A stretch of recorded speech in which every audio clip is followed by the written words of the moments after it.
Chapter 7. Different Grades of Intelligence. In the pre-mortal life, spiritual children of God were of many different grades of intelligence. There were more classifications and differences then than we are familiar with here and now. Some were very wicked, others were noble. But the whole spiritual family had different desires, likes and dislikes, just as they do when they arrive and live on earth. Joseph Fielding Smith. Doctrines of Salvation 158-59. God gave his children their free agency even in the spirit world, by which the individual spirits had the privilege, just as men have here, of choosing the good and rejecting the evil, or partaking of the evil, to suffer the consequences of their sins. Because of this, some even there were more faithful than others in keeping the commandments of the Lord. Some were of greater intelligence than others, as we find it here, and were honored accordingly. The spirits of men had their free agency, some were greater than others, and from among them the Father called and foreordained his prophets and rulers. Jeremiah and Abraham were two of them. The spirits of men were not equal.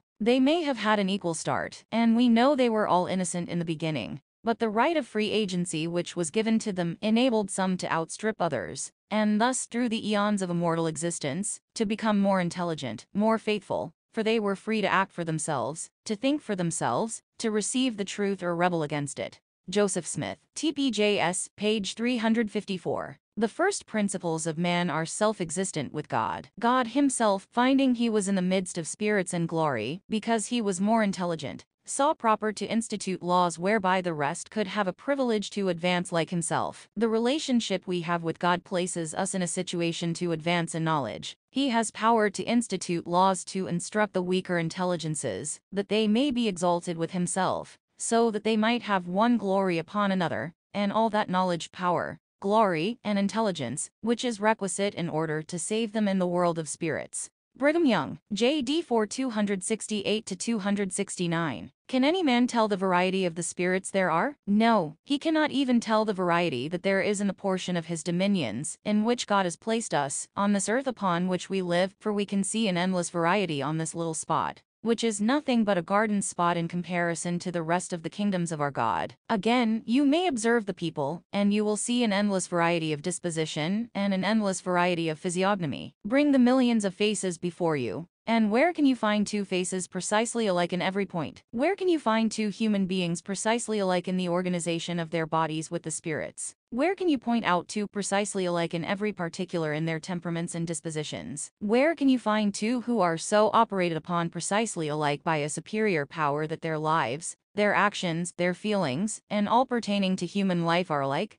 I conclude that there is as great a variety in the spiritual as there is in the temporal world, and I think that I am just in my conclusion. You will see people possessed of different spirits, but I will say to you what I have heretofore frequently said, and what Brother Joseph Smith has said, and what the Scripture teaches. Your spirits when they came to take tabernacles were pure and holy, and prepared to receive knowledge, wisdom, and instruction, and to be taught while in the flesh, so that every son and daughter of Adam, if they would apply their minds to wisdom, and magnify their callings and improve upon every grace and means given them, would have tickets for the boxes, to use Brother Hyde's figure, instead of going into the pit. There is no spirit but what was pure and holy when it came here from the celestial world. There is no spirit among the human family that was begotten in hell, none that were begotten by angels or by an inferior being. They were not produced by any being less than our Father in heaven. He is the Father of our spirits, and if we could know, understand, and do his will, every soul would be prepared to return back into his presence. And when they get there, they would see that they had formerly lived there for ages, that they had previously been acquainted with every nook and corner, with the palaces, walks, and gardens, and they would embrace their father,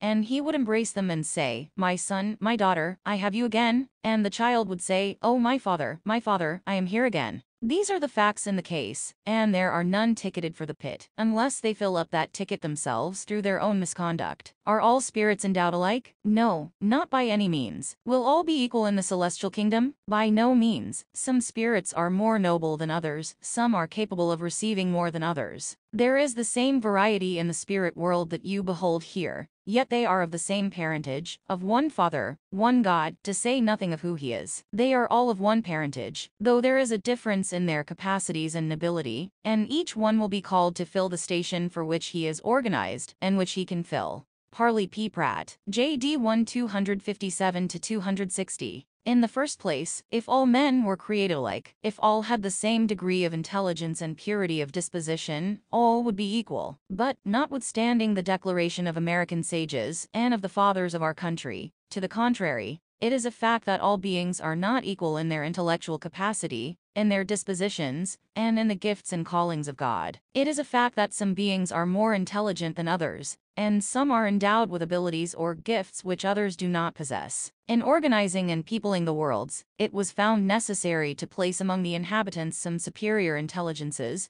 who were capacitated to teach, to rule, and preside among other intelligences. In short, a variety of gifts and adaptations to the different arts, sciences, and occupations was as necessary as the uses and benefits arising therefrom have proved to be. Hence one intelligence is peculiarly adapted to one department of usefulness and another to another. We read much in the Bible in relation to a choice or election, on the part of deity, towards intelligences in his government on earth, whereby some were chosen to fill stations very different from others. And this election not only affected the individuals thus chosen, but their posterity for long generations, or even forever. It may be inquired where this election first originated and upon what principle a just and impartial God exercises the elective franchise. We will go back to the earliest knowledge we have of the existence of intelligences. We learn from the writings of Abraham and others, and from modern revelation, that the intelligences that now inhabit these tabernacles of earth were living, active intelligences in yonder world, while the particles of matter which now compose our outward bodies were yet mingled with their native element,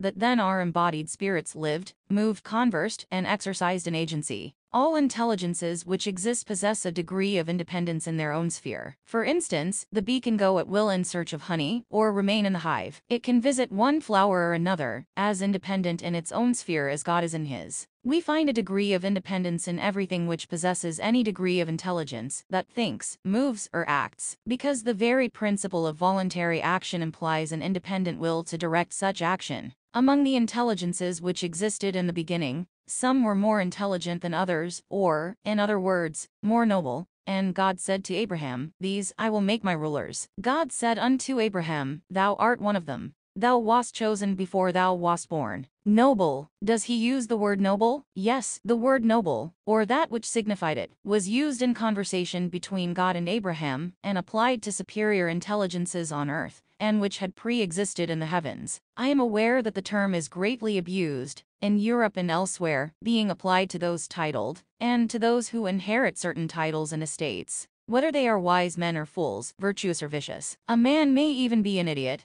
a drunkard, an adulterer, or a murderer, and still be called a nobleman by the world. And all this because his ancestor, for some worthy action, or perhaps for being skilled in murder and robbery, under the false glare of military glory, obtained a title and the possession of a large estate, from which he had helped to drive the rightful occupant. Now the Lord did not predicate his principle of election or nobility upon such an unequal, unjust, and useless order of things. When he speaks of nobility, he simply means an election made and an office or a title conferred on the principle of superiority of intellect, or nobleness of action, or of capacity to act. And when this election, with its titles, dignities, and estates, includes the unborn posterity of a chosen man, as in the case of Abraham, Isaac, and Jacob, it is with a view of the noble spirits of the eternal world, coming through their lineage, and being taught in the commandments of God. Hence the prophets, kings, priests, patriarchs, apostles, and even Jesus Christ, were included in the election of Abraham and of his seed, as manifested to him in an eternal covenant.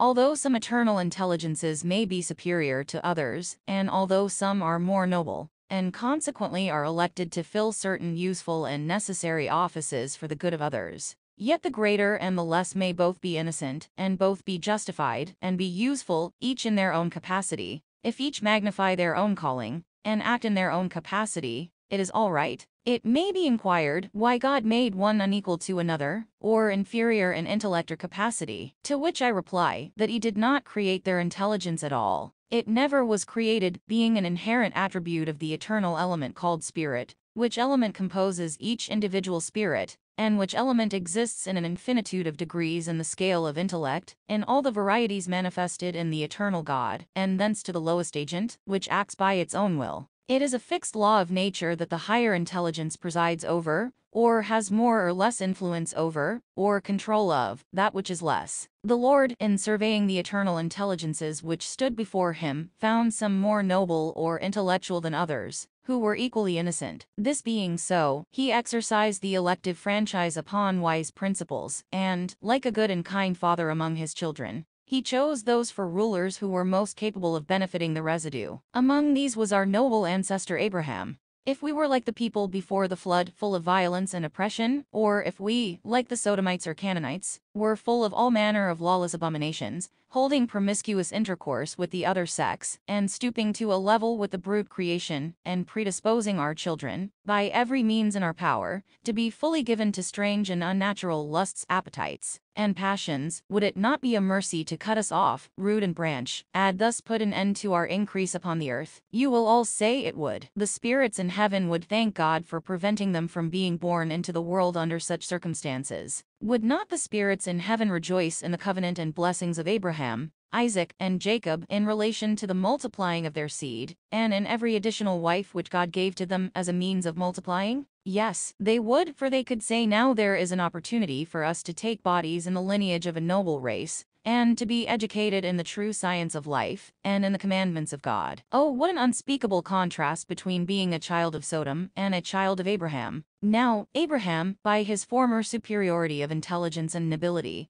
by his former election before the world was, and by conducting himself in this world, so as to obtain the renewal of the same according to the flesh, brought upon his posterity, as well as upon himself, that which will influence them more or less to the remotest generations of time, and in eternity. Paul, the great apostle of the Gentiles, when speaking upon this subject, testifies that the children of Israel differ in every way from the Gentiles, for to them, says he, pertains the election, the covenants, the promises, the service of God, the adoption, the glory, the giving of the law, and the coming of Christ in the flesh. Here I would inquire if it is anything inconsistent or derogatory to the character of a good or impartial father, who loves all his children, for him to elect or appoint one of them to fulfill a certain purpose or calling, and another to fulfill another useful calling? Is it anything strange for one person to be stronger than another, for one person to serve another, or for one person to have a more numerous posterity than another? Is it anything strange or unrighteous for one person to be a farmer, a wine dresser, or a builder, and another a teacher, a governor, or a minister of justice and equity? What is more natural, more useful, or just, than for a father who discovers the several abilities or adaptations of his children, to appoint them their several callings or occupations?